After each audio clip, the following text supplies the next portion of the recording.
깊이 있는 시선으로 오늘을 바라보는 뉴스 퍼레이드 문을 열겠습니다. 오늘의 주요 뉴스 보시겠습니다. 북한이 어제 발사한 ICBM 추정 미사일은 처음으로 고체 연료가 사용된 것으로 추정됐습니다. 고각으로 발사된 이 미사일은 1000km를 비행한 뒤 동해상에 떨어졌는데 정상 각도로 발사했을 경우 5000km 이상 비행할 수 있을 것으로 보입니다. 중국 청주에서 이스라엘 단체 관광객을 태운 관광버스의 사고로 1명이 숨지고 34명이 다쳤습니다. 사고 버스는 급커브 경사길을 오르다 뒤로 밀리며 전도된 것으로 조사됐습니다. 미국 연방수사국 FBI가 우방국 도청 의혹이 일었던 미국 정부 기밀 문건 유출 용의자를 체포했습니다. 21살의 미국 공군 병사로 기밀 문건의 사진을 찍어 인터넷 커뮤니티에 올린 것으로 조사됐습니다. 공직선거법 위반 혐의로 기소된 민주당 이재명 대표가 오늘 4번째 재판에 출석합니다. 지난 재판에 이어 유동규 전 본부장이 증인으로 출석해 이 대표와 대면합니다. 저희는 잠시 뒤 돌아오겠습니다.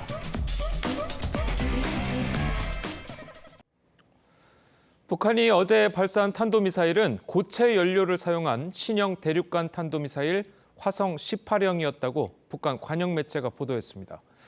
김정은 위원장은 적들에게 극도의 불안과 공포에 시달리게 할 것이라고 밝혔는데요. 취재기자 연결해서 자세히 알아보도록 하겠습니다.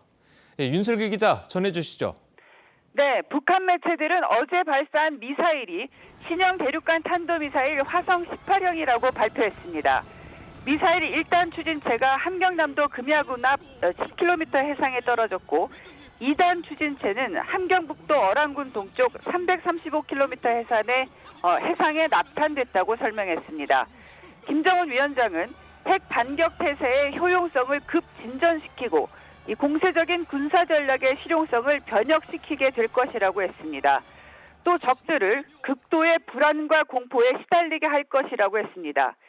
김 위원장의 언급은 액체연료 ICBM보다 이 발사 준비에 걸리는 시간이 크게 단축되는 고체연료 ICBM의 특성을 고려한 것으로 풀이됩니다. 고체연료 ICBM은 한미 군 당국 정찰 자산에 노출되는 걸 피해 기습 발사가 가능합니다. 북한의 ICBM은 액체 연료만 사용이 가능했는데요. 이제 ICBM도 기습 발사가 가능해진 상황입니다. 군 당국은 북한이 실제 사거리가 5,500km 이상인 ICBM 화성 18형을 시험하기 위해 일부러 사거리를 짧게 발사한 것으로 판단하고 있습니다. 지금까지 보도국에서 전해드렸습니다. 어제 오후 충북 충주에서 이스라엘 관광객과 여행 가이드 등 총 34명을 태운 관광버스가 전도되는 사고가 났습니다. 이 사고로 60대 이스라엘 여성 1명이 숨지고 30여 명이 크고 작은 부상을 입었는데요. 탑승자 대부분은 러시아에서 이주한 이스라엘인들로 60대 이상의 고령자들이었습니다. 윤동빈 기자입니다. 노란색 폴리스 라인으로 묶인 관광버스가 처참한 모습으로 쓰러져 있습니다. 길이 10m가 넘는 45인승 관광버스는 앞유리가 전부 깨져 있습니다.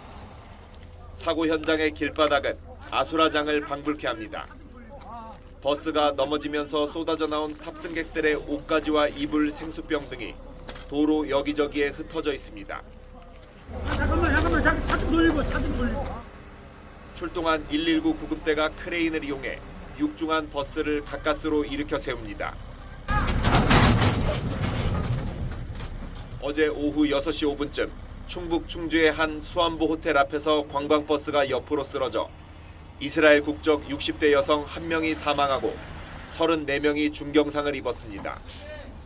소방당국은 89명의 인력과 구급차 등 장비 31대를 동원해 구조 작업을 벌였는데 운전사와 한국인 가이드를 제외한 탑승객 전원이 이스라엘 국적이어서 의사소통에 어려움을 겪은 것으로 전해집니다. 지난 6일 한국에 입국한 이스라엘 관광객들은 충주 수안보에서 하루 숙박한 뒤 강원도 속초 등지를 여행하고 17일 출국할 예정이었습니다. 사고는 버스가 오르막길 곡선 구간을 지나던 중 뒤로 밀리며 발생한 걸로 보입니다.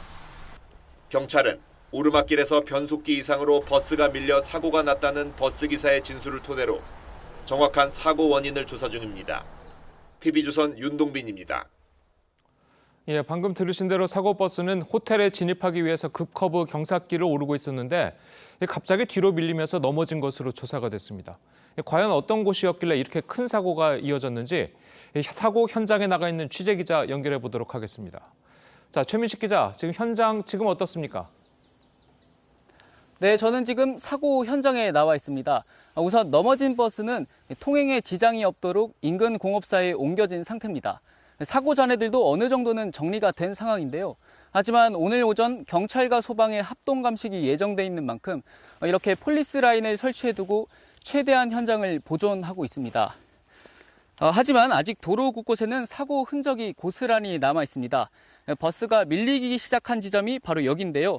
시내에서 수안보 호텔로 올라오는 도로의 마지막 커브로 호텔 정문까지는 100여 미터도 남지 않았습니다.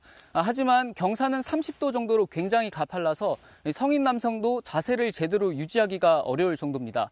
도로에는 버스가 밀리면서 타이어 자국이 아직까지 고스란히 남아 있고요.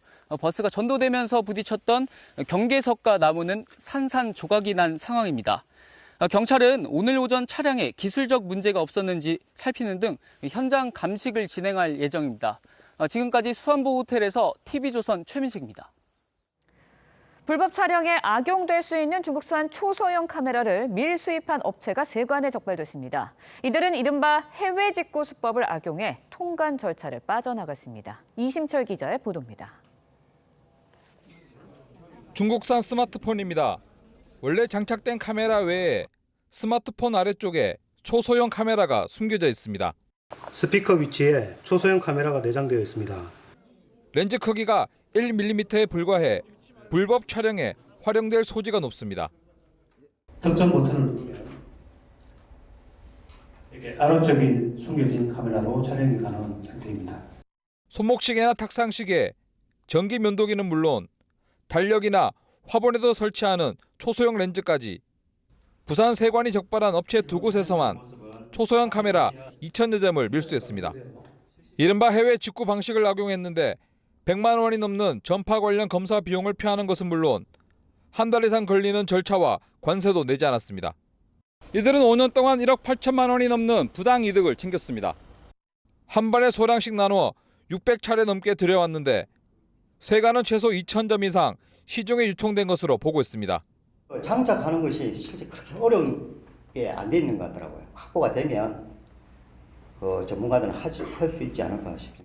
부산 세관은 해당 업체를 고발하고 중앙전파관리소에 유통 중인 초소형 카메라의 파기와 판매 중지 조치를 요청했습니다. TV조선 이심철입니다. 공직선거법 위반 혐의로 기소된 민주당 이재명 대표가 오늘 4번째 재판에 출석합니다. 지난 재판에 이어 유동규 전 본부장이 증인으로 출석해 이 대표와 대면할 예정인데 오늘 재판에서는 이 대표 측이 유 전 본부장을 상대로 신문할 예정입니다. 신유만 기자의 보도입니다. 서울중앙지법은 오늘 오전 이재명 민주당 대표의 공직선거법 위반 4차 공판을 엽니다. 이 대표는 2021년 12월 대장동 개발 실무를 담당했던 고 김문기 전 성남도시개발공사 개발 1처장을 몰랐다고 말해 허위사실을 공표한 혐의로 재판을 받고 있습니다. 같은 해 10월 경기도 국정감사에선 백현동 개발이 국토교통부의 압박에 따른 것이라며 허위 발언을 한 혐의도 받고 있습니다. 만약에 안 해주면 직무유기 이런 걸 문제 삼겠다고 협박을 해서 지난 3차 공판에 이어 오늘도 유동규 전 성남도시개발공사 기획본부장이 증인으로 출석해 이 대표와 다시 대면합니다. 유 전 본부장은 이 대표가 김 전 처장을 모를 수 없다고 주장해왔습니다. 2인 카드 2대 빌려서 하나는 제가 쓰고 하나는 이재명 지사를 보좌하기 위해서 김문기가 직접 몰면서 해줬고요. 유 전 본부장은 어제 한 언론과의 인터뷰에서 이른바 428억 약정설도 다시 주장했는데 김만배가 결국은 이재명 대선 과정에서 쓸 것이라 얘기했다고 말했습니다. 이런 가운데 백현동 개발 의혹의 로비스트로 지목된 김인섭 씨도 오늘 구속영장 실질 심사를 받습니다. TV조선 신유만입니다. 예, 전해드린 대로 오늘 이재명 대표 선거법 위반 혐의 4번째 공판에는 유동규 전 본부장이 다시 증인으로 출석해서 이 대표와 대면할 예정입니다. 네, 관련 내용 최진영 변호사, 장윤미 변호사와 함께 자세히 짚어보도록 하겠습니다. 안녕하세요. 안녕하세요. 자, 오늘은 지난 재판이랑 다르게 이제 이 대표 측이 유동규 전 본부장을 이제 신문을 한다고 그래요. 어떤 것들이 이제 물어질까요? 그렇습니다. 반대 신문의 기술, 예. 변호사들이 그 법정에서 할 수 있는 가장 어려운 것이 불리한 증인에 대한 반대 신문입니다. 네. 사실 기본적인 목표는 어떻게든 그 불리한 증언이 위증을 했다라는 사실을 밝혀내려고 하는데 예. 사실 그거는 쉽지 않죠. 그렇기 때문에 보통 변호사들 같은 경우에는 주신문에서 했는 사실이 어떤 증인이 어떤 이해관계가 있다든가 이런 걸로 해서 증언의 신빙성을 탄핵하는 그런 식의 어떤 전략을 세울 수밖에 없는데요. 예. 결국 그 이재명 대표 변호인들 같은 경우에는 유동규 씨가 처음의 진술과 이후의 진술이 변경됐기 때문에 믿을 수 없다. 그리고 또 객관적으로 어떻게 보면 그 사실과 유동규 씨의 증언이 사실과 좀 다른 측면이 있다고 하면 그런 측면을 날카롭게 이렇게 파고들 가능성이 상당히 큰데요. 예. 다만 오늘 같은 경우에 이재명 대표 측의 반대 신문만 있는 것이 아니고 그 반대 신문이 있으면은 검찰 측이 또 재신문을 합니다. 나아가서 필요할 경우에는 재판부께서 직접 직권 신문도 할 수 있습니다. 그렇기 때문에 오늘 상당 부분 어떤 실체적 진실에 가까운 내용이 다가갈 수가 있어서 재판부의 심증 형성하는데 굉장히 중요한 오늘 재판이 될 것이라고 저는 예측을 합니다. 알겠습니다. 네, 유 전 본부장의 뭐 증언에 뭐 번복된 점 등을 파고들 것으로 예상이 된다고 그렇습니다. 말씀해 주셨는데 이재명 대표가 직접 유 전 본부장에게 따져 물을 수도 있는 건가요? 그럴 가능성이 열려 있죠. 왜냐하면 이 신문할 때 피고인이 기본적으로 당사자입니다. 이 변호인이 이 반대 신문의 질문지는 당사자인 이재명 대표와 좀 이렇게 합의를 해가지고 만들어 놨을 텐데요. 일단 그 상황 속에서 어떤 답변이 나올지는 예측하기가 좀 어려운 부분도 있습니다. 그러면 변호인은 그 당시에 체험자가 아니거든요. 이재명 대표가 그 당시 상황을 정말 잘 알고 있는 당사자입니다. 네. 그러면 변호인에게 메모 형식으로 건네서 질문을 던질 수도 있고요. 아니면 본인이 또 변호인이기도 하고요. 재판부의 양해를 구해서 직접 질문을 던질 수도 있어서 이런 광경도 펼쳐질 가능성이 열려 있어 보입니다. 예. 자, 그리고 이제 오늘로 네 번째 재판이잖아요. 1심 중은 언제쯤 끝나게 될까요? 사실 지금 공선법 위반은 크게 예. 두 덩어리인 것이죠. 예. 하나는 김문기 그 개발처장을 알았는지 여부, 또 하나는 지금 그 관련해서 이제 대장동 사건과 관련해서 당시 박근혜 정부의 어떤 국토교통부에서 이 부분에 대한 어떤 용도 변경 같은 것들을 사실상 하라고 윽박질렀는지 이 부분에 대한 내용이 상당 부분 다른 것 같은데요. 결국 현재의 가장 핵심적인 증인으로서 유동규 씨가 나오고 국토교통부 측의 어떤 관련되는 사람들도 나온다고 하면은 그 재판 자체가 그렇게 늘어질 가능성은 그렇게 높지 않다고 봅니다. 결국 관련되는 증인들 같은 경우에 그 다 나올 경우에는 제가 미루어 짐작컨대 재판이 정상적으로 진행된다고 할 경우에는 이번 추석 전 9월이나 10월까지는 1심 판결은 충분히 선고되지 않을까 생각을 합니다. 그러면 이제 1심 판결에서 뭐 예를 들어서 네. 뭐 100만 원 이상이 나면은 선거법 위반으로 100만 원 이상 처벌을 받게 되면은 당선이 취소되지 않습니까? 자, 그렇다면 1심 판결에서 만약 100만 원 이상의 벌금이나 아니면 뭐 그 구류형이 나온다면 이게 바로 취소가 되는 겁니까? 어떻게 되는 겁니까? 결국은 헌법상 어떤 대원칙은 형사 판결로 확정되기 전까지는 예. 무죄 추정입니다. 예. 그렇기 때문에 1심에서 지금 얘기하신 것처럼 공선법상 100만 원 이상의 어떤 유죄가 선고된다 하더라도 아직까지 확정된 것은 아니기 때문에 그 자체로서 어떤 그 공선법에 따르는 예컨대 이제 국가 정당에 대한 그 선거 지원금 같은 것들을 몰수하는 이런 절차는 진행되지 않을 거라고 보이는데요. 예. 네. 다만 그럼에도 불구하고 결국 정치권에 미치는 영향은 굉장히 클 수밖에 없기 때문에 1심 판결의 귀추가 주목되는 것은 바로 지금 현재 민주당이 지난 그 대선 과정에서 정부로부터 이제 국고 지원금 자체가 네. 400억이 넘다 보니까 만에 하나 민주당 후보였던 이재명 대표에 대한 어떤 그 공선법 위반 사건에 있어서 1심 판결 선고 금액이 100만 원 이상이 나오고 나아가서 단순히 100만 원 이상이 넘어서 굉장히 죄를 부인을 하고 있고 죄질이 나쁘다고 해서 징역형으로 넘어간다. 이럴 경우에는 사실 정치권에 밀어닥칠 어떤 후폭풍이라든가 이런 부분은 정말 상상하기 어려울 정도의 어떤 정치적 영향력이 있는 사건이 아닌가 생각합니다. 예. 네, 오늘 공방이 어떨지 굉장히 관심이 네. 쏠리고 있는데 이재명 대표 측 지난 3차 공방에서 과거 이제 호주 출장을 패키지 여행에 비유를 네. 하면서 패키지 여행을 갔다고 해서 다 같이 친해지는 건 아니지 않냐 이런 주장을 펼쳤거든요. 그렇습니다. 계속해서 이런 주장을 오늘 재판에도 펼칠까요? 일관성 있게 주장할 수밖에 없어 보입니다. 이 주장도 할 수밖에 없어 보이는데요. 일단 규모가 있는 없는 그런 그 출장이었습니다. 그리고 고 김문기 씨 같은 경우에는 실제 성남시청의 직속 소속된 공무원이라기보다는 이제 산하기관 공무원이었다. 그리고 유동규 씨의 어떤 증언 내용과 다르게 그 당시에는 어쨌든 직접 보고를 한 사실은 없다. 왜냐하면 그 방송에서 문제가 됐던 발언도 이재명 대표가 내가 성남시장 재직 시절에는 김문기 씨를 몰랐다 이렇게 단서를 달고 있거든요. 그렇다면 이런 여러 가지 주장들 그리고 김문기 씨가 이재명 대표에게 과거에 뭐 전화를 한다고 들었다라고도 이야기를 하는데 이거 유동규 씨의 이게 전원입니다. 근데 이 실제로 말을 한 사람은 돌아가셨기 때문에 이게 증거 능력이 또 없는 부분이 있고요. 변호인이 어떤 내용으로 통화를 했다라고 들었냐에 대해서는 또 답변을 못한 부분이 있습니다. 그래서 상당히 이 진술이 유동규 씨도 흔들리는 부분이 있어서 이 부분을 집중 공략할 것으로 보입니다. 예, 만약에 이제 진술과 진술이 충돌을 하게 되면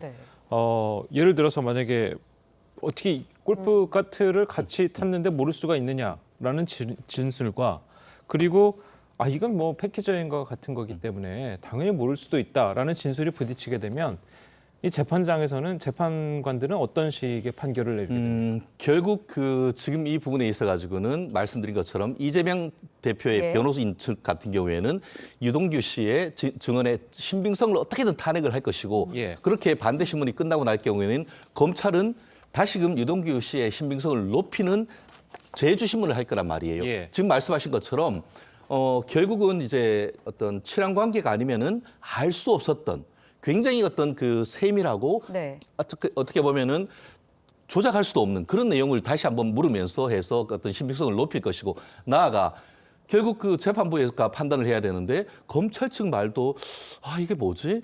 변호인 말도 이게 뭐지 했을 때는 아까 말씀드린 것처럼 직권으로 신문할 수 있고 나아가 대질 신문도 가능합니다.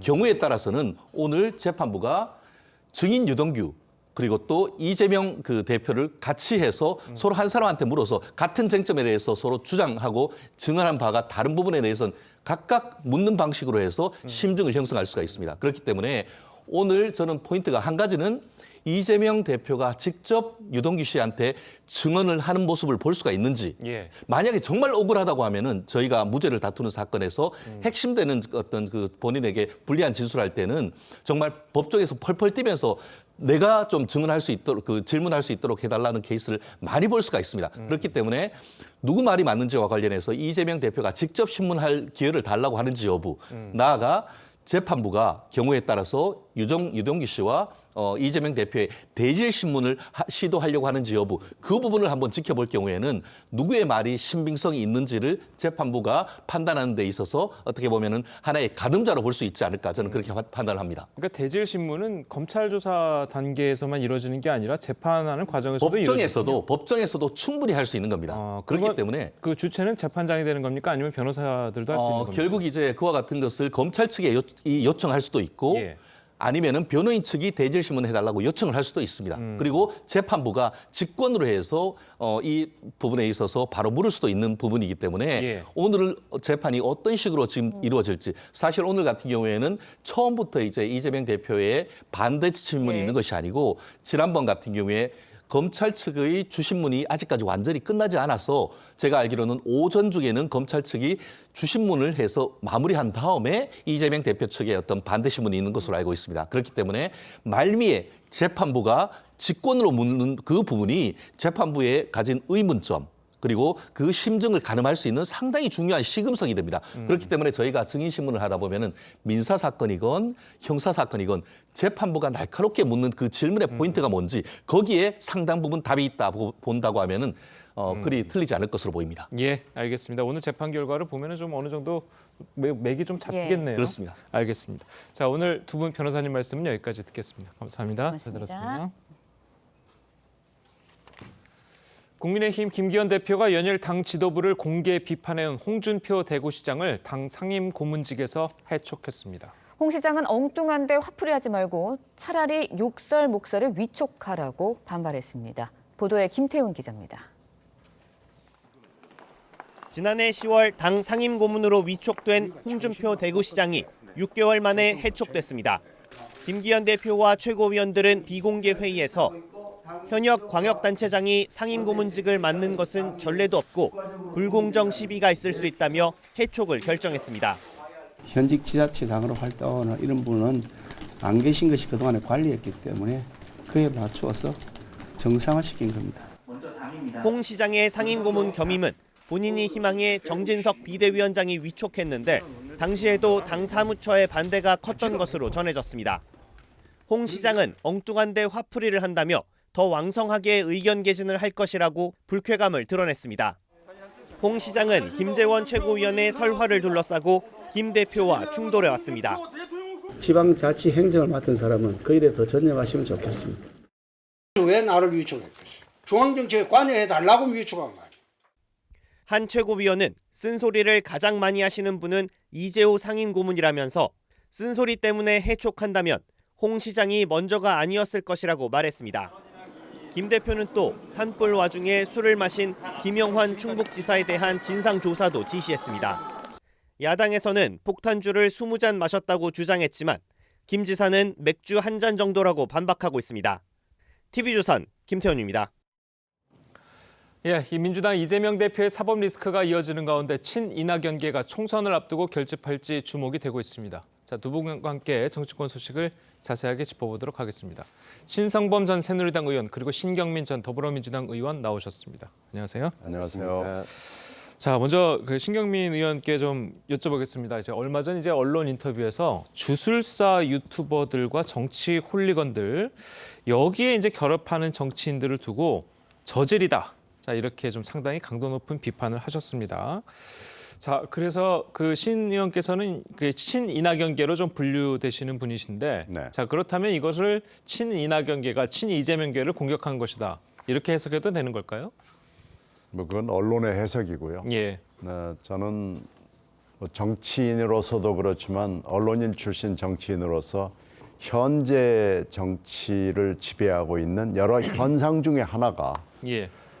좀 잘못돼가고 있는 거 아니냐라는 매우 그 깊은 우려를 하고 있습니다. 예. 그 중에 하나가 요즘에 이제 단톡방 커뮤니티 SNS에 실리는 내용이 유튜브가 주류를 이루고 있습니다. 유튜브가 지배하고 있다고 해도 과언이 아닙니다. 그런데 이제 그렇게 되면서 여당, 야당 성향의 유튜버들이 지배를 하는 이런 상황이 꽤 오래됐습니다. 제가 2021년도 대선 경선에서 보니까 그 이전의 대선이나 총선하고는 완전히 판이 바뀌었다는 느낌을 받았거든요. 그런데 이제 문제는 유튜버들이 본인들도 긴 시간 얘기를 하면서 정치인들을 끄집어내요. 전현직 정치인들을 끄집어내가지고 거기서 뭐 온갖 얘기를 다 쏟아내는데 여기서 나오는 얘기가 정말 가관입니다. 팩트에 근거하고 있지도 않고 본인들의 어떤 희망사항을 그러니까 주술처럼 쏟아붓는 거죠. 그러다 보니까 이제 정광훈 목사 같은 이도 여당에서는 생겨났고 야당에서는 이제 어떻게 됐느냐면은 수박 논쟁 잘 아실 거예요. 예. 그러다 요즘에는 이제 선거철이 다가오니까 공천 살생부까지 얘기하는 상황이 됐습니다. 그러니까 전현직 정치인들하고 유튜버들이 결합이 돼가지고 한국의 정치를 그게 여든 야든 주무르는 현상이 있고요. 이것이 무슨 금방 말씀하시는 것처럼 한 정파의 문제가 아니고 이 정도 되면은 한국의 여야를 막론하고 정치를 주무르고 정책을 주무르고 하는 굉장히 위험스러운 단계까지 왔다는 우려를 담은 얘기입니다. 예, 그리고 이제 정치 훌리건이라는 이제 단어를 두고 일각에서는 이제 개딸들을 이제 지칭하는 거다. 그렇기 때문에 이것은 개딸들과 결탁한 친이재명계 의원들을 바로 직격적으로 비판한 것이다라는 이야기가 나오고 있거든요. 그것도 뭐 개딸을 지칭할 수도 있지만은 여야를 넘나드는 얘기입니다. 예. 그래서 이 3자가 결합이 돼가지고 한국의 정치를 정처 없이 정말 아무 민주주의를 해치는 방향으로 가고 있어서 개탄스럽고 우려스럽고 이거 큰일이다라고 지금 생각을 합니다. 알겠습니다. 자, 그리고 이낙연 전 대표가 장인상을 치르러 일시 귀국했는데 자, 이낙연계 싱크탱크 모임에서는 이재명 대표의 사법 리스크와 팬덤 정치를 비판하는 발언들이 쏟아졌다고 합니다. 자, 어떤 이야기들이 나왔는지 들어보겠습니다. 대장동 문제가 정말 이낙연하고 이재명의 대결의 문제인가 정치 문제인가 그러지 않습니다. 대결 문제가 아니고 이건 정치적 시비거리도 아닙니다. 이게 어떻게 보면 정치적 범죄이고 권력은 범죄라면 이게 어떻게 보면 이걸 이용하는 사람들이 이런 정치 공황을 이야기하고 있다. 우리도 보면 태극기와 개딸로 상징되는 이런 극단적인 팬덤 정치, 이것이 저는 우리 한국의 이 민주주의의 현주소인데 굉장히 위험한 상황이라고 이렇게 생각하고 있습니다.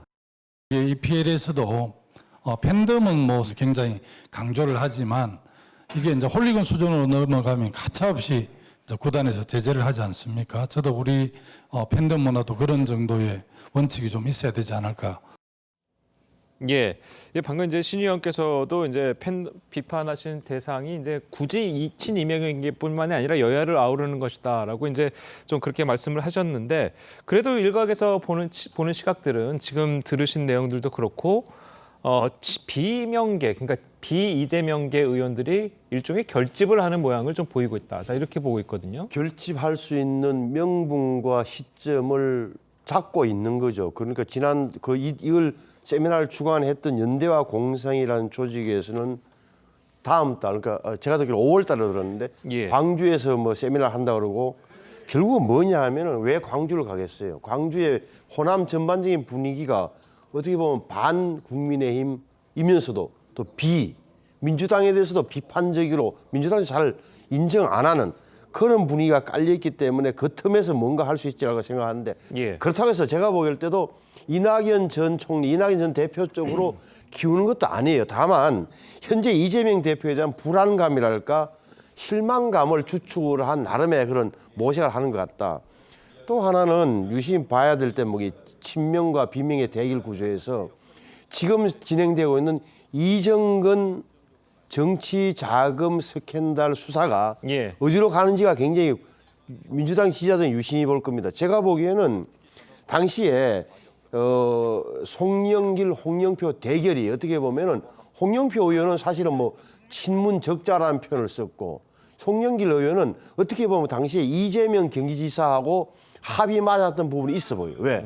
나중에 보니까 송영길 의원이 개항을 빠져나오고 서울로 오면서 서울시장으로 나왔으면서 그 자리를 이재명 전 대통령 후보가 딱 들어갔단 말이에요. 그랬죠. 그때 어떻게 보면 이미 묵개설이 송영길, 이재명 묵개설이 확 돌았어요. 그런 점을 본다면 지금 수사를 받게 되는 이른바 자금 수수하는 의원들이 친명계 의원들이 대다수일 거라고 본다면 이 대목이 앞으로 친명, 비명, 당내 경쟁 구도에서 어떤 영향을 미친지가 중요할 것 같다. 사실은 지금 다 잊어버렸지만 홍영표, 송영길 대결할 때, 당대표 생각할 때 권리당원에서는 홍영표 후보가 이겼고 대의원단에서 송영길 후보가 이긴 거예요. 그래서 0.59%, 0.6%포인트 차이로 송영길 대표 당선됐던 사실을 잊어서는 안 돼요. 그 대목에 대해서는 여러 가지 당내에서 지금 제가 짐작한 데는 언론에는 공개되지 않지만 많은 의원들이 뒤에서 당시 2년 전에 2021년도 그때 선거 때 이런 일이 있어서 많이 수군될 겁니다. 이런 분위기가 당내에 영향을 미친 거예요. 대의원들, 당원들한테도. 예, 지금 방금 지적해 주셨듯이 지금 이정근 당협위원장에 대한 수사가 송영길 전 의원에 대한 개파로 좀 의원에 대한 수사로 퍼지는 모양새를 좀 보이면서 민주당 내부에서 이제 상당히 좀 이야기가 많이 나올 것 같거든요. 어떻습니까? 지금 분위기는? 지금 분위기로 봤을 때는요. 그 당시에도 여러 가지 얘기가 있었습니다. 그 21년 5월 초에 전당대회가 있었기 때문에 4월 달에 돌아다니던 얘기들인데, 그 당시에 전국 대의원이 45%의 비중이 있었고 권리당원이 40%였어요. 그랬죠. 그러니까 85%의 비중이 있기 때문에 여기서 성패를 가르거든요. 근데 그때 발표 난 걸 보면은 전국 대의원 경우에 한 15,000이 좀 안 되는 분들이 투표를 했는데 두 후보, 홍 후보하고 송 후보의 차이가 215표였어요. 그런데 그러면 뭐 거의 마카마카하기였기 때문에 이때 한 표 한 표가 굉장히 중요한 거였거든요. 그리고 권리당원에서는 홍영표 후보가 이겼습니다. 그러니까 이 전국 대의원에서 사실 몇백 명만 잡았으면은 승패가 바꾸는 겁니다. 총체적으로 0.6%로 송 후보가 이겼거든요. 그러니까 이때 굉장히 땅을 치는 그런 결과가 나왔기 때문에, 그리고 또 여기서 이 결과가 그대로 다음 전당대회, 결국 대선 후보, 경선 후보를 결정을 하는 그 전당대회가 10월에 있었거든요. 예.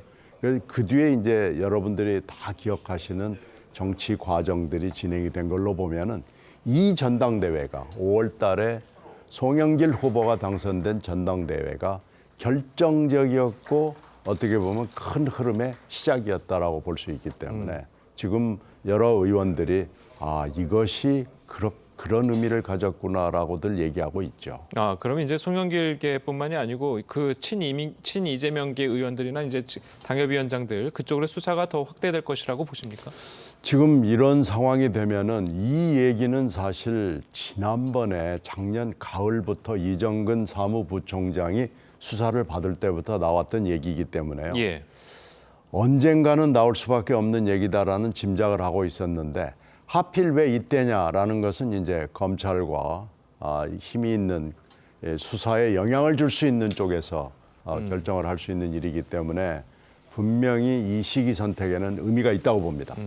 하여튼 어찌됐든지 간에 이 시기에 나왔다는 것은 여러 가지 정치적 의미를 갖는 거지만요. 이 팩트는 언젠가는 나올 수밖에 없는 팩트다라고 짐작을 하고 있죠. 당시에도 그렇다면은 뭐 의원들 사이에서 뭐 돈봉투가 오고 갔다라는 그런 소문이 있었습니까? 그런 것은 몰랐습니다. 그건 뭐 전혀 모르던 얘기죠. 예. 다만 이 선거가 끝나고 나서 윤관석 의원은 중용이 될 거다. 그리고 이정근 그 당시 원외위원장이었죠. 예. 원외위원장도 중용이 될 거다 하는 얘기는 돌아다녔습니다. 예. 제가 옆에서 뭐 남의 당 이야기는 하지만 저희 국민의힘 계열 정당에서도 15년 전인 2008년도 당대표 경선 때 문제가 4년 후인 2012년도에 된 적이 있습니다. 그때 이후로는 전당대회에서 이런 불미스러운 이야기는 전혀 오가지 않았는데 민주당은 이상하게 늦게까지 이 문제를 좀 가져왔다는 생각이 들고, 또 하나는 제가 보기엔 송영길 전 대표에 대한 수사는 불가피해 보이는 측면이 있어요. 그러니까 이정근 씨나 몇 사람으로 뭐 끊는다고 해서 끊어질 문제가 아니라 결국은 그 캠프에서 적어도 정말 자금을 동원해서 움직였던 그런 데 대해서 당시 후보인 송 대표는 송 의원은 몰랐냐는 대목에 대해서는 수사가 불가피하다는 점 하나. 또 하나는 적어도 이정근이라는 분이 어떻게 보면 굉장히 불투명한 어떤 과거를 가진 가운데 서초구라는 서울 서초라는 데서 어떻게 보면은 민주당으로서는 불모지인데 그 불모지에서 선거를 4번이나 나왔고 결정적으로는 작년 치러진 보궐선거 때 3번이나 떨어진 사람을 다시 또 국회의원 후보로 전략 공천하는 이런 과정, 또 송영길 대표가 되고 나서 사무부총장이 되는 과정, 이번에 또 돈을 냈다고 마련했다고 되어 있는 강모 씨가 결국은 전국 공공기관 감사협의회 회장, 감사협회 회장까지 하는 이 과정, 송 대표가 되고 나서 이런 과정을 본다면 뭐라 그럴까, 돈 주고 표 주고 오가는 이런 이권 카르텔의 이권 연합적 정치권, 이런 부분에 대한 논란은 민주당 전체적으로 봐도 저는 약간 성명해야 될 필요가 있는 거예요. 결국은 이제 수사 결과를 좀 지켜봐야 될 필요가 있어 보입니다. 자, 다음 소식도 짚어보도록 하겠습니다. 이 전광훈 목사 논란이 국민의힘 내홍으로 번지는 모양새죠. 자, 어제 김기현 대표가 이 홍준표 대구시장을 당 3인 고문직에서 해촉을 했습니다.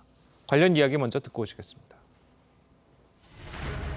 그런 사람한테 당이 이리저리 흔들리고 또 한마디 했지만은 그 사람한테는 한마디도 못하고 거꾸로 나한테 니는 지방자치단체장이나 잘해라 그 따위 말이나 하고, 특정 목회자가 억지를 부리는 것에 불과한 발언에 대해 일일이 언급할 이유가 없다고 봅니다. 그동안 수차례 자중을 촉구했음에도 오히려 당 내외에서 이를 증폭시키는 듯한 행태에 깊은 유감을 표하지 않을 수가 없습니다. 당에서 왜 나를 위촉해? 중앙정치에 관여해달라고 위촉한 거야. 니는 대구시정을 전념해라. 황당한 말이지. 그러면 상고문을 해촉을 하고 대구시정을 전념하고 뭐 그런 절차를 거치든지. 그 상임 고문의 경우에 그 현직 정치인으로 활동하거나 현직 지자체장으로 활동하는 이런 분은 안 계신 것이 그동안에 관리했기 때문에 그에 맞추어서 정상화시킨 겁니다. 자, 이 뭐 홍준표 대표가 자 그러려면은 뭐 해촉을 하고 뭐 대구시장을 전념해라는 절차를 거치던지라는 말이 나오기가 무섭게 해촉이 됐습니다. 자, 그래서 지금 홍준표 대표는 그 이후에 뭐 본인한테 왜 엉뚱한데 화풀이를 하고 있냐 이렇게 말 설전을 주고받고 있는 모양새인데, 자 지금 뭐 당 상황이 어떻게 보십니까? 김기현, 홍준표 저도 잘 압니다. 두 분 다 잘 아는데 홍준표 대표할 때 김기현 지금 대표가 대변인 했던 기억이 나요. 또 지난번 3월 달에 석 달 전 선거 때 홍준표 시장이 김기현 당시 당대표 후보를 간접 지원했어요. 어떤 식으로? 나경원 전 의원에 대해서는 뭐 금수저라고 그러고 안철수 의원에 대해서는 초딩이라는 표현을 쓰면서 완전히 김기현 후보를 밀어줬대요. 예. 그게 불과 한 달, 3월 달 선거였으니까 한 달 전인데 참 정치판이 변화무쌍하다는 생각이 들고, 정강원 목사와 김재원 최고위원 때문이죠. 둘 사이에 아주 결정적인 벌어진 건 왜? 김재원을 징계하라는 홍준표, 또 정강원을 아예 몰아내라는 홍준표 시장의 굉장한 거친 발언에 대해서 김기현 대표가 굉장히 곤혹스러워했다 그럴까? 뒤에 도가 지나친 거 아니야? 이런 감정적인 선도 있었던 것 같다. 예. 결국은 이제 당 전체적으로 보면 아마 홍준표 시장에 대한 부담감이 너무 컸던 것 아니냐. 그래서 최고위원회에서 다른 어떤 사람도 반대를 안 했다는 거네요. 김기현 뭐 대표가 꺼냈겠죠. 이런 도저히 안 되겠단 말이에요. 당을 이런 식으로 훼손하는데 좀 글쎄 이게 뭐 잘한 건지 못한 건지 잘 모르겠으나 제가 보기에는 정치적으로는 앞으로 아마 홍준표 시장 입장에서는 고문직도 내려놨겠다. 다 드러난 마당에 굉장히 김기현 대표 체제를 향해서 공격을 거세게 할 것 같다. 그럴 경우에 당이 더 혼란스러워질 것 아니냐 그런 생각이 들어요. 예.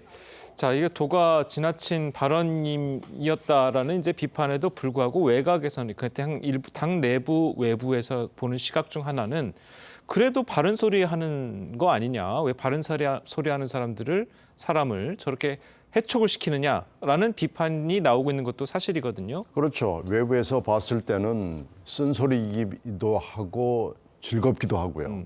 그리고 일단 올바른 얘기를 하는 거거든요. 예.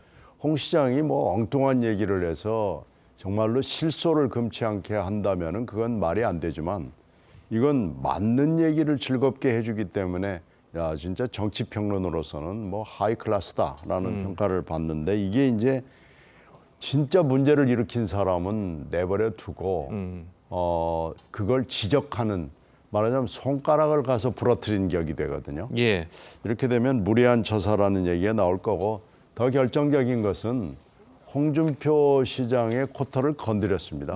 이제 홍준표 시장은 날개를 달고 예. 정말로 쥐야장창 김기현 대표하고 뭐 당이 조금 잘못하는 거 있으면은 엄청 비판을 할 거예요. 예. 더 일단 풀이하게 된 거 아닌가요? 예. 이거 앞으로 큰 분란의 소지가 될 가능성이 높습니다. 알겠습니다.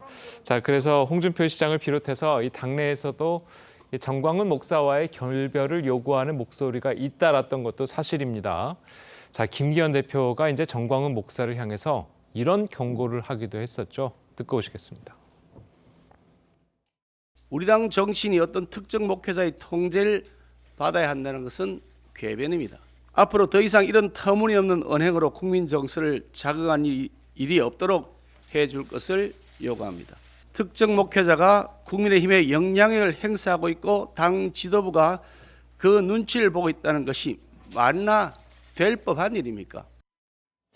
예, 그런데 자 보면은 이 정광훈 목사가 국민의힘 당원은 아니지 않습니까? 아니죠. 아닌 상태에서 김기현 대표가 이 정도로 이야기를 했으면 충분한 것 아니냐. 자, 이런 이야기도 있습니다.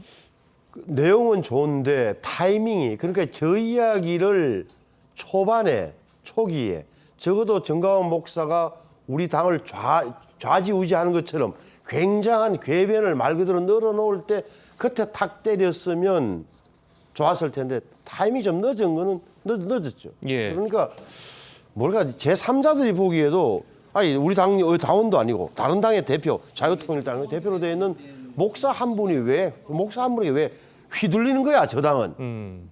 이런 소리가 나오게 된 거잖아요. 그러니까 일찍 예. 좀 정리를 했어야 된다. 좀 늦었지만 뭐 되는 거고 이번 그래서 저 이제 김기현 대표 입장에서는 이런저런 이야기가 도대체 홍 시장의 그런 비판이 아팠던 거예요. 줏대가 없다 이런 비판, 무기력하다. 이게 굉장히 아픈 거잖아요. 그러니까 왜 단호하게 못하느냐. 중진들로 주문했을 때고 늦게나마 다행히 이제 당의 윤리위원장도 다시 황정근 변호사로 새로 신설했고 하니까 좀 단호한 모습을 보여줄 필요는 있다. 이 부분을 당대표는 굉장히 명심을 해야 돼요. 그래야 흔들리지가 않아요. 예. 자, 끝으로 간단하게 좀 여쭤보도록 하겠습니다. 지금 뭐 대구시장이면 대구라는 지역이 그 보수의 심장과 같은 지역 아니겠습니까?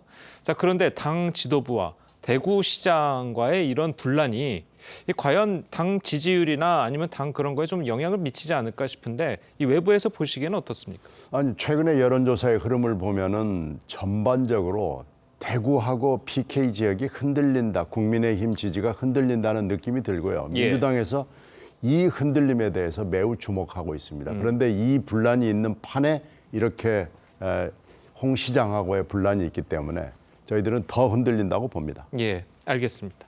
자, 오늘 두 분 말씀은 여기까지 듣겠습니다. 잘 들었습니다. 고맙습니다. 네. 예, 이 미국 FBI가 우방국 도청 의혹이 일었던 미국 정부 기밀 문건 유출 용의자를 체포했습니다. 21살의 미국 공군 병사로 이 기밀 문건의 사진을 찍어서 인터넷 커뮤니티에 올린 것으로 조사가 됐습니다. 황정민 기자입니다. 무장한 경찰들이 빨간 반바지 차림의 남성을 연행합니다. 양손에 밧줄이 묶인 남성은 별다른 저항 없이 차량에 탑승합니다. 미국 기밀문건 유출 혐의를 받는 21살 잭 테세이라가 미 연방수사국에 체포되는 모습입니다. Jack Douglas Teixeira in connection with an investigation into alleged unauthorized removal, retention, and transmission of classified national defense information. 미 주방위군 공군 소속인 테세이라는 지난해 7월 일병으로 진급한 것으로 전해집니다. 그는 기밀이 처음 유출된 한 온라인 채팅 플랫폼에서 비공개 대화방을 운영했는데 지난해부터 미국 정부가 숨기고 있는 비밀을 안다며 25명가량의 회원들에게 약어와 전문 용어가 포함된 자료를 배포한 것으로 알려졌습니다. 여기서 유포된 기밀 문건만 300건이 넘는다는 보도도 나왔습니다. 당국은 매사추세츠주 연방지방법원에서 문건 유출 목적과 단독 범행 여부, 조작 여부 등에 대한 신문 절차를 진행할 예정입니다. TV조선 황정민입니다.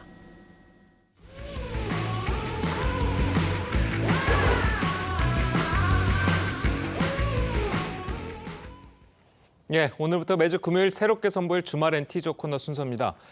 TV조선에서 한 주간 화제가 됐던 명장면이나 주말에 즐길 수 있는 프로그램 정보를 조선일보 문화부 최보영 기자가 정리해드릴 예정입니다. 네, 주말엔 티조 첫 순서로 최 기자가 어떤 내용 준비해 왔는지 함께 들어보시죠. 안녕하세요. 안녕하세요.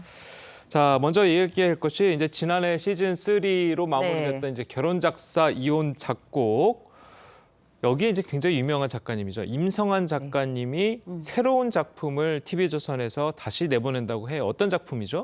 네, 아시두리안이라는 제목입니다. 예. 제목이 5글자예요. 예. 이 임성환 작가는 그동안 5글자 드라마로 굉장한 큰 히트를 쳤습니다. 처음에 보고 또 보고 네. 시작해서 예. 뭐 왕꽃선녀님 등등 해서 인어 아가씨 뭐 이런 인어 아가씨 것도 그쵸? 있었죠. 예. 그래서 이번에도 5글자로 다시 돌아오셨기 때문에 네. 결사곡도 16.6%라는 엄청난 시청률을 냈지만 이번에도 대단한 시청률을 내지 않을까 그런 예상이 되고요. 예. 그 아시두리안이라는 것이 그 조선시대에서 시어머니와 며느리가 약간 타임슬립을 해서 현재로 돌아와서 이렇게 얽히고 설키는 이야기를 한다고 해요. 예. 이제 지금 방송에서 뒤에 화면에서도 예. 보시겠지만 그런 그 티저가 1차 티저가 처음 공개가 됐습니다. 그래서 아주 좀 무섭고 삭막하고 소복 입고 등장하고 그래서 약간 두렵고 하기도 하는데요. 그래도 임성환 작가가 워낙 필력이 대단하기 때문에 예. 또 끌어가는 힘이 있지 않을까 이런 생각이 들어요. 네, 기대가 되는데 임 작가의 전작인 결혼 작사 이혼 작곡에 출연한 배우들을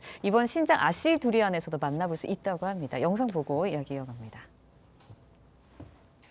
내가 다른 애 데려와서 천룡 끊자 내치기라도 했어? 너무하다는 생각 안 들어? 여자 문제는 다른 문제 아니야. 아빠 노릇 대강 적당히 한 적 있어? 여자들이 남자 동물성 이해 못하듯이 오늘 받은 배신감, 충격 그거 100배쯤이라고 생각하면 정확해. 용납 못해. 무슨 자격으로 전 남편 허락받고 재혼해야 돼? 혼자 해 하려면. 그런 말이 아무렇지 않게 나와. 네, 보신 것처럼 박수미 씨, 지영산 씨, 전노민 씨 등 이른바 이제 임성한 사돈으로 불리는 배우들이 신작에도 출연할 예정이라고 하는데 어떤 호흡을 맞추게 되나요? 네, 박주미 씨는 저번 결혼 작사 이혼 작곡 때문에 정말 연기 인생 30년 만에 정말 대스타가 됐다고 본인 스스로도 너무 만족을 하고 또 작가님이 인생캐를 만들어주겠다고 하셨는데 아니나 다를까 정말 이걸로 연기력을 인정받으셔가지고 이번에도 큰 역할을 하면 처음 보시면서 소복으로 등장해서 또 이렇게 그 아마 현대에서 아마 시어머니랑 그런 사랑과 관련된 역할을 할 것 같. 시어머니가 아니고 시어머니의 그 아들과 그런 며느리 관계에서 또 이런 얽히고 설킨 그런 치정 멜로 이런 것이 아닐까 이런 생각이 드는데요. 지영산 씨는 또 이번에 또 발굴하신 분이죠. 지난번 결사곡에서 발굴을 하셔서 이미 장면까지 그 이름까지 임성환 작가가 실제로 붙여주셔서 그전에는 이혁종이라는 이름이었는데 그래서 그런 기대가 굉장히 큰 사람이고요. 그리고 전노민 씨야 뭐 워낙 또 연기력은 끝내주기 때문에 그때 온몸을 바쳐서 연기하셨잖아요. 그래서 이번에도 아주 그런 끈끈한 연기를 보여주실 것 같습니다. 자, 그리고 뭐 지난 작품 이야기를 이제 할 수밖에 없는데 아직 뭐 아시두리안이 나오지 않았기 때문에 지난 작품에서 이제 결혼 작사 이혼 작곡의 시즌 2에서 자, 이 드라마 한 회분을 주인공 박주미와 이태곤의 2인극으로만 채운 적이 있습니다. 이게 역대 최장신이라고 그래요. 자, 이 부분은 좀 어떻습니까? 일단 먼저 듣고 다시 얘기해 보도록 하겠습니다. 아들이라면 아들이 잠시 한눈 판 거면 몇 번 혼내고 넘어가 줄 수 있잖아. 100번, 1000번을 마음 돌릴래도 불가능해.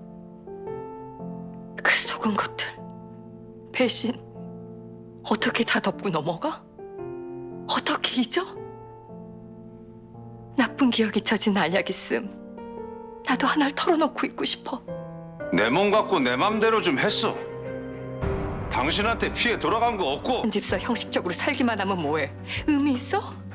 사랑 없이 존중 없이 사는 건 결혼에 대한 예의가 아니야.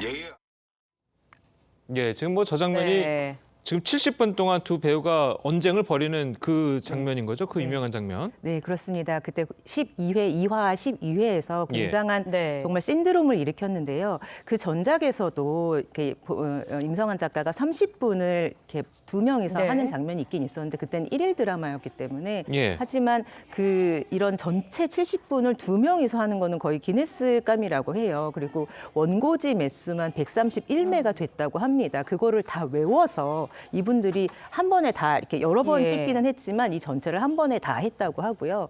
그리고 이 아까 잠깐 보셨지만 내 몸 갖고 내 맘대로 했어. 정말 그 여자들의 분통을 터뜨릴 수밖에 없는 장면이잖아요. 저 70분이 그냥 70분이 아니라 그것도 화제가 되지만 사실 이혼 뭐 숙려 기간이라는 게 있잖아요. 그런 다툼과 서로 뭐 분노와 배신 그런 쏟아내는 것 이런 절규 이런 거를 드라마 한 회에 몇 달에 거칠 거를 한 회에 녹였다는 그런 말씀을 하셨습니다. 박주미 씨의 연기가 정말 돋보였는데 배우 경력 30년 만에 만난 인생 캐릭터다 이런 이야기를 했다고요. 그 박주미 씨를 제가 만나보니까 그 임성환 작가님이 약간 눈에 들어오는 적임자가 나타날 때까지 기다린다고 해요. 그래서 박주미 씨도 사실 그 전에 뭐 배역도 좋았지만 워낙 아름다운 얼굴로 그게 너무 인상이 깊다 보니까 연기력이 조금 미모에 가린 게 아닌가 이런 생각이 드는데 이번에는 그 결혼에 대한 아마 이번 역할에도 그런 것들이 많이 나올 것 같은데 그러니까 속을 삭히고 그러면서 분노를 표출하는데 그리고 되게 우아하고 아름답게 표출을 하잖아요. 그런 면에서 많은 여성들의 뜻 그리고 또 남성분들의 그런 호응까지 얻었고 그래서 약간 그 임성환 작가가 좀 약간 뭐 이렇게 다들 뭐 신기 이런 말씀을 하시는데 그런 건 아닌 것 같고요. 정말 굉장히 오랫동안 지켜보다가 이가령 씨도 예전에 한번 드라마에 나왔다가 중도 하차를 한 적이 있는데 다시 직접 연락을 해서 진짜 배역에 잘 맞을 것 같다. 이렇게 해서 이렇게 신인 발굴에도 굉장히 적극적이고 그래서 정말 약간 진짜 이게 TV계에서는 없어서는 안 될 작가님이 아닌가 이런 생각이 들더라고요. 자, 그래도 이제 결혼 작사 이혼 작곡은 이제 불륜과 이혼 자, 이런 자극적인 소재가 논란이 되기도 했었죠. 영상으로 만나보시겠습니다. 우린 티 하나 난 원인 제공한 것도 없어. 근데 그 소중하다는 마누라 딸 속였어. 감쪽같이. 단 한 번도 아니고 수없이 우리 모르게. 너 생각이 부족했어. 그래. 우리 여기까지다. 세월 안 중요해. 30년 인연도 하루아침에 끝나는 마당에 어쨌든 애들은 안 돼. 애들이 재혼해? 내가 애들 뺏어서 재혼한다면 그러라고 했겠어? 맞아. 10길 물속은 알아도 한길 사람 속은 모른다는 말이 있어. 혼자 재혼이든 사모니든 해. 내 새끼들은 두고. 억지 쓰지 마. 예, 지금 보신 것처럼 네. 이제 작품마다 화제를 낳긴 하는 임 작가지만 사실 이 세간에서는 이 임성환 작가님을 두고 막장 드라마 작가다. 막장 드라마만 쓰는 작가다. 자, 이런 비판들이 좀 있거든요. 네, 그렇죠. 거기에 대한 것도 이제 본인도 임 작가 본인도 좀 아실 텐데, 자, 거기에 대한 뭐 본인의 입장이 있으십니까? 어떻습니까? 네, 그렇습니다. 그 항상 막장계 데모 뭐 이런 별명으로 달고 다니기 때문에 예. 그 분께서는 아마 그런 얘기를 한두 번 질문 받은 건 아닌 것 같아요. 하지만 워낙 그 기자와의 언론 인터뷰를 꺼려서 예. 그 예전에 이제 저희가 한번 인터뷰를 한 적이 있었는데 예. 아마 조금 워낙 인터뷰를 안 하기 때문에 기자들한테 찍힌 게 있지 않느냐 이렇게 우스갯소리를 말씀하시면서 사실 상처 없는 영혼이 있는가, 현실은 더 졸렬한 막장이고 드라마는 복잡하게 얽히고 설킨 인생을 그리는 것이다. 이런 예. 굉장히 철학적인 말씀을 하셨습니다. 그래서 그 이런 뭐 이렇게 막장이라는 사실상 뭐 항상 말씀하시지만 그 지금 뉴스들이 너무 끔찍하잖아요. 예. 그리고 그렇죠. 다른 예. 드라마들 예. 보면 뭐 살인 뭐 이런 엄청나게 무서운 것들이 많이 나오잖아요. 현실이 더 막장이라는 얘기가 있듯이 이 말, 그러니까 임성환 작가는 그 말에 이제 화살이 있는 것 같거든요. 그래서 그런 걸로 사람의 그 폐부를 콕콕 찌르기 때문에 네. 그런 거에서 이제 어이구 이런 생각을 이렇게 깜짝 놀라는 서로 이런 것 때문에 더 막장이라고 느껴질 뿐이지 사실상은 그런 얽히고 설킨 인간 관계 이런 것을 그린 것 같습니다. 예. 네, 임성환 작가의 대본의 힘이 이제 꼼꼼한 취재력, 또 지문 하나하나, 뭐 배우들 의상, 뭐 스타일까지 지정하는 디테일에서 온다라는 평이 있거든요. 네. 어떻습니까? 그렇죠. 막장 데모라면서도 디테일 끝판왕이라는 게 있죠. 그래서 그 이태곤 씨가 데뷔작이죠. 하늘이시여 할 때도 당시 이제 방송국에서 3개월 동안 앵커님한테 지도를 받고 또 이 그 박주미 씨도 그 라디오 PD셔가지고 라디오 PD를 직접 또 작가님이 만나게 해서 좀 배우라고 하셨대요. 근데 제가 알기로는 네. 또 류지연 앵커님께서 그 큰 역할을 하셨다고 들었는데요. 네. 그렇죠. 그래서 이번에 또 아침 방송 앵커셔가지고 그런 주연 배우 역할을 위해서 작가님이 직접 직접 앵커님 말씀하시겠나요? 제가 한번 앵커가 돼볼까요? 그래서 작가님이 직접 유지연 앵커님의 집에 새벽 4시 반부터 현장에 가서 예. 어떻게 아침 앵커가 일이 이루어지는지 그래서 아까 그 메이크업 하시는 분한테도 갔더니 예. 이렇게 해서 메이크업 분장 받고 되게 디테일하고 꼼꼼하게 여쭤본다 그러시더라고요. 맞습니다. 아까 전에 그런 상황까지. 그래서 좀 어떤 거를 여쭤보시던가요? 정말 디테일하게 저희가 하는 역할, 또 앵커 멘트를 쓸 때 어떻게 또 작성을 하는지 정말 하나하나 많이 여쭤보셨고 남자 앵커분한테도 굉장히 자세하게 질문을 좀 많이 하셨어요. 네, 그 보니까 제가 그동안 이제 그 임성환 작가의 뭐 페르소나, 뭐 성훈, 이태곤 씨 여러 배우들이 있잖아요. 네. 그분들을 보니까 임성환 작가가 이제 들 사람의 그런 관상 같은 것도 좀 보시는 것 같지만 목소리를 굉장히 중요시한다고 해요. 예. 이태곤 네. 씨는 목소리로 하셨다 그러고 이번에 김민준 씨는 첫 만남인데요. 그 최명길 씨는 22년 만에 다시 만나고 그 김민준 씨 같은 경우는 사실 좀 비슷하잖아요. 뭐 성훈인 씨나 김민준 씨나 키 크고 눈썹 진하고 지금 저희 강동원 앵커님처럼 딱 그런 전형적인 미남상 이런 그런 표상을 만들어 주시는 것 같더라고요. 그래서 그러면서도 목소리가 좀 좋아서 약간 호소력 있고 이런 배우들을 많이 선호하는 것 같습니다. 예, 네. 알겠습니다. 자, 이 드라마 좀 잘 되기를 바라겠고요. 오늘 말씀 여기까지 듣겠습니다. 잘 들었습니다. 고맙습니다. 감사합니다.